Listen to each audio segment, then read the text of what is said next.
Bismillahirrahmanirrahim. And so, in the last lecture, we were discussing about the addresses used in the TCP/IP. So, we have different types of addresses. Each have their own uh, specialty with respect to the layer. So, we have seen physical address. We see that each at the physical and the data link layer, the OSI in TCP does not specify any specific protocol, so the physical address can be of various length. Let's suppose uh,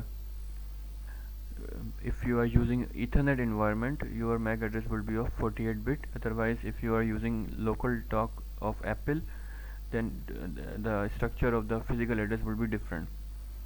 So as far as physical address is concerned, the structure number of bits can be different, and because it is dealt by the data link layer, and OSI and TCP protocol suite does not specify any specific protocol for that. We've seen that data link layer is responsible for hop to hop delivery, and it will change the physical address at each hop. Here hop means uh, let's suppose next available router. Let's suppose this computer is connected with another router, so hop will be the router. Okay.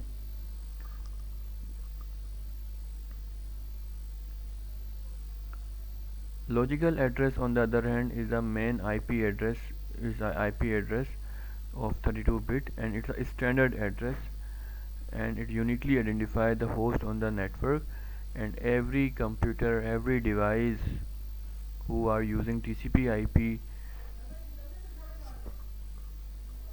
will have to use the same structure of the address. That's the main difference between IP address and the MAC, because the IP address throughout the world has the same structure.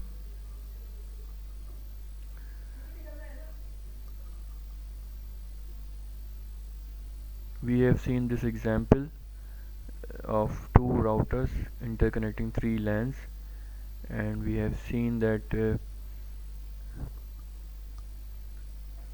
source generated the data, application layer appended the IP addresses of source and destination, data link layer of the same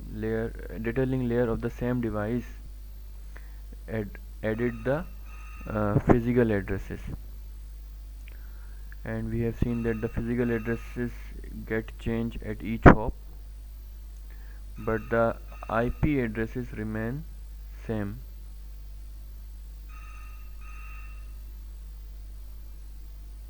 So this is what we have covered in the last lecture.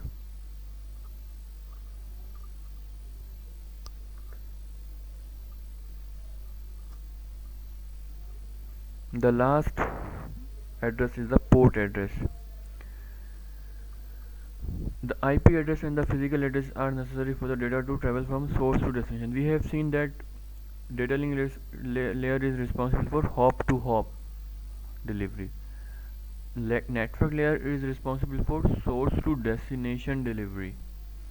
Now once the data is reached at the destination, it is not the ultimate destination, because at the receiver, at the destination, there may be multiple programs are running, and let's suppose a source running three programs, uh, web browser, email, or any other file transfer application.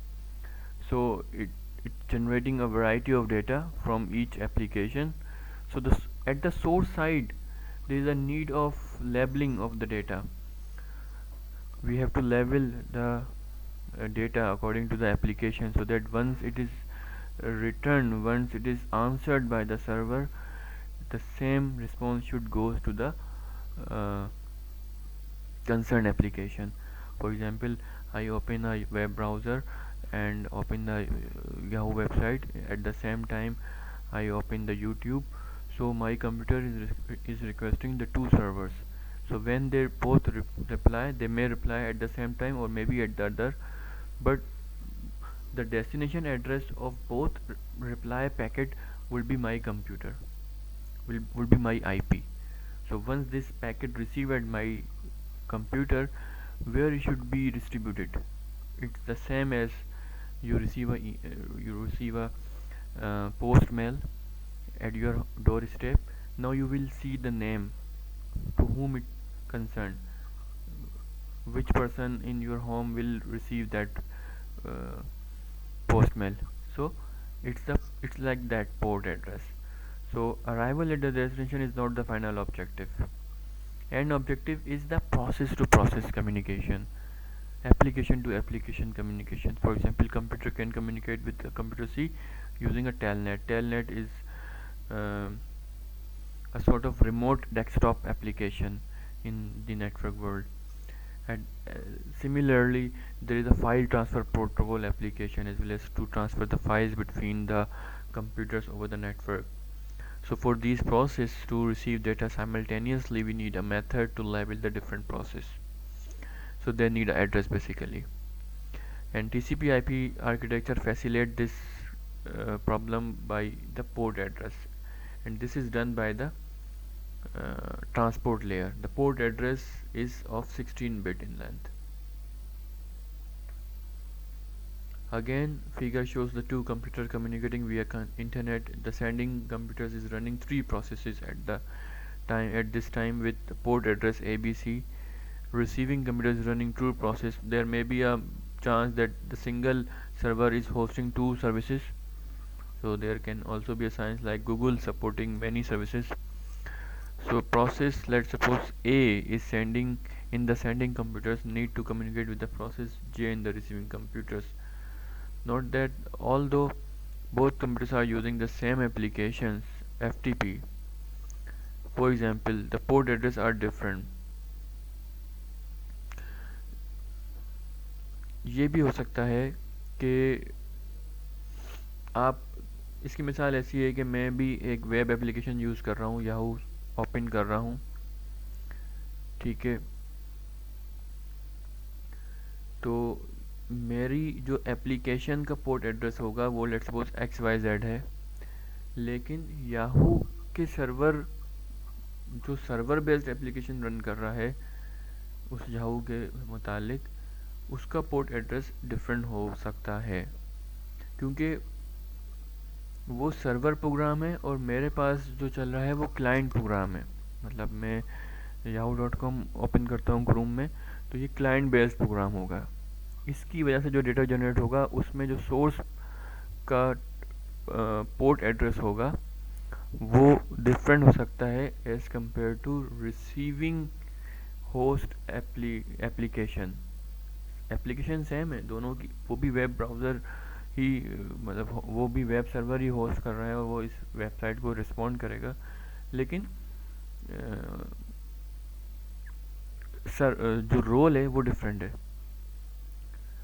Now to show data from process A need to deliver process J not K the transport layer encapsulate data from the application layer in the packet and at port address. तो होता क्या है कि यहाँ पे देखें आप, user है वो मुख्तलिफ प्रोसेस यूज़ कर रहा है.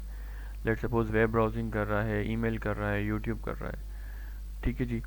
तो इन 3 डिफरेंट एप्लीकेशंस या प्रोसेस जिनको हम बोलते हैं वो डेटा जनरेट कर रही हैं और वो बहुत ज़्यादा डेटा जनरेट कर रही हैं. तो डेटा जनरेट जब हुआ, एप्लीकेशन लेयर ने इंटरफेस प्रोवाइड किया ताकि ये लोग कम यूज़र जो है वो इंटरनेट सर्विस एक्सेस कर सके और डेटा जनरेट हो. डेटा जनरेट होगा तो ट्रांसपोर्ट लेयर क्या करेगा, इस डेटा को सेगमेंट कर देगा और हर सेगमेंट के साथ एक टैग लगा देगा जिसको वो पोर्ट एड्रेस बोल रहा है. पोर्ट एड्रेस निशानदेही कर रहा है कि भाई ये जो डेटा है ये एप्लीकेशन ए का है और ये रिसीवर की एप्लीकेशन जे तक जाएगा. ये भी पॉसिबल है कि जे और ए एक ही तरह का काम हो, मिसाल के तौर पे ये क्लाइंट हो और ये सर्वर हो याहू का, ठीक है, लेकिन सर इनके रोल डिफरेंट है इसलिए इनके एड्रेसेस भी डिफरेंट हैं. तो that's the role of the transport layer, ठीक है. अब ये जो सेगमेंट है, सेगमेंट क्या होता है कि जिसमें डेटा को डिवाइड किया और उसमें पोर्ट एड्रेस का इजाफा कर दिया.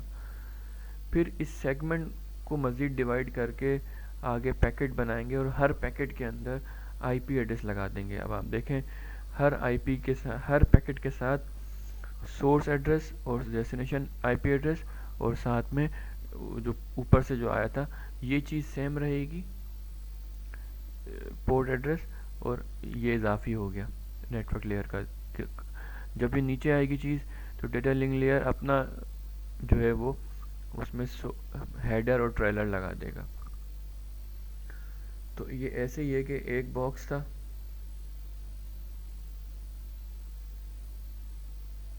ٹھیک ہے، یہ اس میں ڈیٹا تھا، یہ نیچے آیا تو یہ تو ڈیٹا سیم رہا. یہاں پہ اس نے اپنی کنٹرول انفارمیشن لگا دی ٹرانسپورٹ لیئر نے. دین نیٹ ورک لیئر کے پاس آئے گا، نیٹ ورک لیئر اس چیز کو ڈیٹا سمجھے گا اور اپنی کنٹرول انفارمیشن لگا دے گا. ٹھیک ہے، تو اس طرح انکیپسولیشن ہوتی رہتی ہے. پورٹ ایڈریس 16 بٹ کا ہوتا ہے اور مختلف اپلیکیشنز کے مختلف پورٹ ایڈریس ہیں. کچھ ویل نون ہیں، کچھ ریزروڈ ہیں اور کچھ جو ہیں وہ ریزرو نہیں ہیں. اسپیسیفک ایڈریس جو ایک نارمل یوزر یوز کرتا ہے وہ کوئی بھی ویب سائٹ کا ایڈریس ہو سکتا ہے یا وہ کوئی ای میل ہو سکتی ہے. تو وہ اپلیکیشن لیئر پہ یوز ہو رہی ہوتی ہے جو یوزر جنریٹ مطلب یوز کرتا ہے. ٹھیک ہے جناب، یہ ایگزامپل آپ کر لیجئے گا، نہیں سمجھ میں آئے تو پھر پوچھ لیجئے گا. یہاں پہ ہمارا چیپٹر نمبر 2 ختم ہو گیا ہے. کوئی کیوری ہو تو ضرور پوچھیے گا. اللہ حافظ.